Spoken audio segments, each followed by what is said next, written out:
Yeah.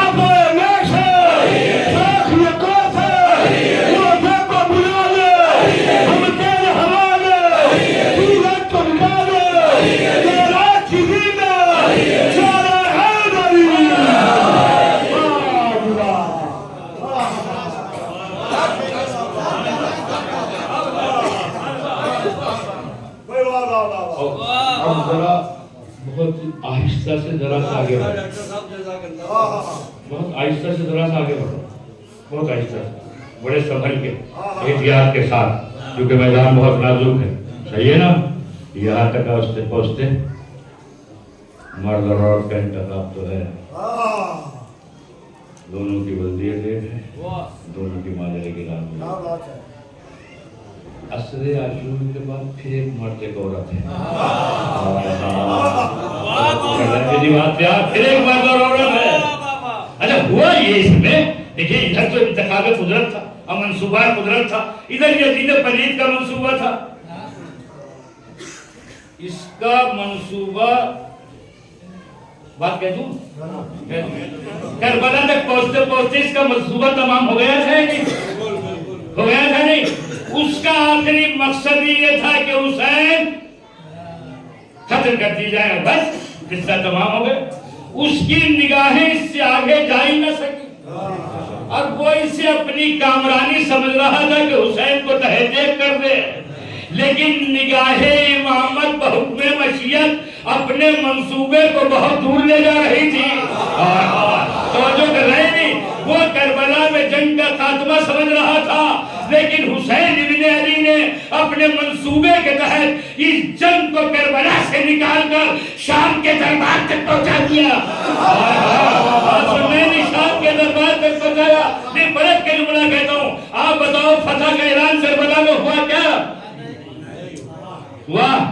جھوٹی سے جھوٹی روایت دکھاؤ، تیسرے ساتھ نے اسٹیج سجایا ہو، فتح کا اعلان کیا ہو، فوجیوں کو جمع کیا ہو،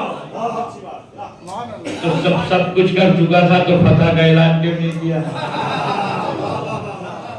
قتل کر دیا، لاشیں پامال کر دیے، خیمے جلا دیے، تو فتح کا اعلان کیوں نہیں کیا؟ یہ ڈر کس کا تھا؟ یہ ڈر کس کا تھا؟ یہ ڈر کس کا تھا کہ اعلان فتح نہ کر سکا، اور زینب و سید سجاد منصوبہ حسینی کی تکمیل کے لیے، اعلان فتح کرنے کے لیے یزید کے گھر تک پہنچ گئے۔ یزید کے گھر تک پہنچ گئے۔ ابھی سننے نا جملے جو مولانا عرض کر رہے تھے، مجھے وہ جملے عرض نہیں کرنے، مگر یہ تو آپ کو سننا پڑے گا کہ جب دربار میں سب کچھ اہتمام و انتظام اس کا تھا، یزید کون تھا؟ کون تھا یزید؟ مسلمان تھا؟ تو لعنت تو تھی، مگر بات یہ کہ مسلمان تھا نہیں تھا۔ کیوں نہیں تھا؟ جذباتاً کہنے نہیں تھا، حقیقتاً کہنے نہیں تھا۔ کیوں؟ وحی کا انکار کیا تھا، نبوت کا انکار کیا تھا، نہیں کیا تھا؟ سن رہے ہو آپ؟ سن رہے ہو؟ اگر بالکل سن رہے ہو تو سارے مجمع کا امتحان ہے۔ لوگ تو خالی سارا مجمع مل کے خطیب کا امتحان لیتا، اس ٹائم دشمن میں آپ کا سب کا امتحان ہوگا، علماء کا استثناء ہے۔ علماء کا استثناء ہے کہ یہ بگڑ جائے، ٹھیک ہے نا؟ میں عرض کرتا ہوں، تو یہ منکر وحی بیٹھا تھا تخت پہ، صحیح؟ منکر نبوت و رسالت بیٹھا ہوا تھا تخت پہ، صحیح؟ اس نے دربار میں بلا لیا، دربار سجا بھی لیا۔ ارادہ کیا تھا؟ دربار کیوں سجانا تھا؟ آپ دیکھیں تو سیرت حضرت زینب کبریٰ پر کیوں سجانا تھا؟ اعلان فتح کے لیے نا، سجا لیا۔ اور جب سجا لیا تو وہ تو سمجھ رہا تھا یہ رسن بستہ ہے تو خاموش رہیں گے، یہ تو دیکھا بول رہے ہیں، اور بول بھی ایسا رہے ہیں کہ اس کی زبان گم ہو رہی ہے، اور یہ بول رہے ہیں۔ یہ اس سے گھبرا کے کہتا ہے اذان کہو، تو مسئلہ تو ختم ہو گیا۔ آپ سنو کیا کہتا ہے؟ اذان کہو۔ جو منکر وحی تھا وہ اذان کہلوا رہا تھا، جو منکر نبوت تھا وہ اذان کا حکم دے رہا تھا کہ اذان کہو۔ تو تم اسے سن لیجئے تاکہ تقریبی تمام کر دوں اور شورا سے مربوط کر دوں۔ دیکھو ایک بات یاد رکھنا آپ، اچھا اگر آپ مجھے برا کہو تو سامنے کہنا، ٹھیک ہے نا؟ پیچھے نہیں کہنا۔ یزید کربلا میں نہیں ہارا، یزید کربلا میں نہیں ہارا، یزید کربلا میں نہیں ہارا، یزید ہارا ہے اپنے گھر میں، یزید ہارا ہے اپنے گھر میں۔ کربلا میں جو ختم کر دیا تھا، لاشیں پامال کر دیے تھے یزید کا کیا حضرت کہ یزید کربلا میں نہیں ہارا، یزید ہارا ہے اپنے گھر میں، ٹھیک ہے نا؟ اس ہار کی سب سے بڑی علامت تھی کہ جس چیز کا انکار کر رہا تھا اسی کو کہہ رہا تھا کہ اذان دی جائے۔ وہ اذان کا منکر تھا، وہ اذانوں کو مٹانا چاہتا تھا، وہ دین کا مخالف تھا، وہ وحی کا مخالف تھا، وہ نبوت کا مخالف تھا، اور وہ کہہ رہا تھا اذان کہی جائے۔ بتاؤ کون جیتا کون ہارا؟ اعلان فتح کہاں ہوا؟ یہ تو دربار سجا کے بھی رسوا ہو گیا، یہ تو دربار سجا کے بھی ہار گیا، یہ تو قتل کر کے بھی ہار گیا، اور اب کہہ رہا ہے اذان دی جائے۔ اچھا دیکھیں کیسا اہتمام ہے۔ اب دو مصرے پڑھ لوں جلدی سے، وقت تمام ہو گیا ہے، 15 منٹ سے 15 منٹ ہو چکے ہیں، ہے نا؟ میں سچی بتاؤ ہو گئے تو میں بات تمام کرتا ہوں، اور شاعروں کو آپ سے مربوط کرتا ہوں۔ اللہ آپ کو سلامت رکھے، ان شعراء کو سلامت رکھے۔ اب دیکھو ایک بات عرض کر دوں پہلے، بات کہنے سے پہلے، شاعروں کا حق علماء سے کم نہیں ہے۔ ان کی بھی ذمہ داری ہے کہ حالات کی نبضوں کو ٹٹول کے شعر کہیں۔ وہ شاعر نہیں ہے جو زمانے کی ہواؤں کے خلاف نہ بولے، وہ بھی کوئی شاعر ہے جو معاشرے کے خلاف زبان نہ کھولے، وہ بھی کوئی شاعر ہے جو ڈوبتی ہوئی نبضوں کو نہ ابھارے۔ شعر میں کشش زیادہ ہوتی ہے، اس میں انفعال زیادہ ہوتا ہے، لہذا شعراء کی ذمہ داری ہے کہ سماج و معاشرے میں پھیلی ہوئی یہ بدعتیں اور یہ ناروا رسمیں، ان کے خلاف انہیں کچھ کہنا چاہیے، انہیں بولنا چاہیے ان رسموں کے خلاف جو معاشرے کے جو سماج دین کے مقابلے پر اپنا کھانا پھیلا۔ ایک بات اور سن لیجیے جماعت الرزاق، وقت تو تمام ہو گیا۔ دیکھو رسمیں مٹاؤ تاکہ جینا بھی آسان اور مرنا بھی آسان۔ ان رسموں نے جینا بھی مشکل کر دیا ہے اور مرنا بھی مشکل کر دیا۔ نہ جینا آسان رہا ہے نہ مرنا آسان رہا ہے۔ علی والے ہو تو ان رسموں کو پامال کرو، نہ ڈرتے کیوں؟ ڈرتے کیوں؟ کل مولا متقیان کے سامنے، نہیں غلط جملہ کہا، مرسل اعظم کے سامنے سب سے بڑی مشکل تھی خیبر کا در۔ سن رہے ہو پیچھے بڑھو؟ سب سے بڑی مشکل تھی خیبر کا در۔ اس مشکل کو رفع کس نے کیا؟ اس مشکل کو آسان کس نے کیا؟ ابو طالب کے بیٹے نے نا۔ تو اگر نعرہ حیدری ہم لگاتے ہیں اور علی والے ہیں تو آج رسموں کا قلعہ ہمارے سامنے کھڑا ہوا ہے۔ اگر ہم علی والے ہیں تو اس رسموں کے قلعے کو فتح کیجئے تاکہ ثابت ہو کہ ہمارے نعروں میں سچائی ہے۔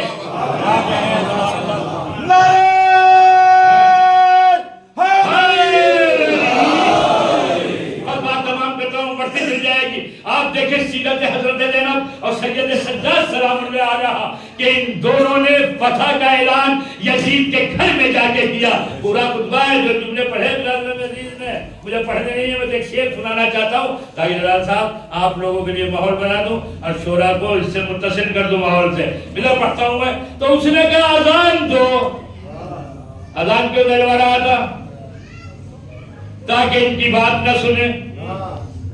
تو شاعر نے کیا غضب شعر کہا، اسی میں بات تمام کر رہا ہوں، پوری طرح بیدار ہو، سننا ہو، اس کے دروازے کھول کے کہا تو سنیے۔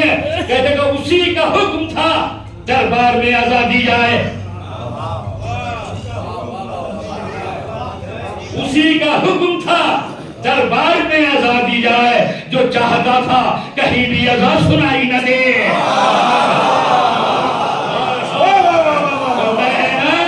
اسی کا حکم تھا دربار میں اذان دی جائے، جو چاہتا تھا کہیں بھی اذان سنائی نہ دے۔ یہ تمہیں اذان دینے پہ مجبور زینب نے کیا۔ اللہ سب کو سلامت رکھے، محفل منعقد کرانے والوں کو، ہر جہت سے اس میں حصہ لینے والوں، سننے والوں کو، سنانے والوں کو۔ اور ایک دعا یہ ہے کہ یہ زبان سے چل کے محبت اہل بیت دل تک پہنچ جائے، تاکہ اعضاء و جوارے سے ظاہر ہونے لگے کہ ہاں یہ اہل بیت والے ہیں۔ اب آپ ہیں، اور ہم ناظرین میں محترم ہیں اور شعراء اکرام ہیں، ایک دو شاعری جب تک موقع ملے گا ہم بھی سنتے ہیں، اس لیے کہ شاعری میں بہت کشش ہوتی ہے۔ السلام علیکم ورحمۃ اللہ۔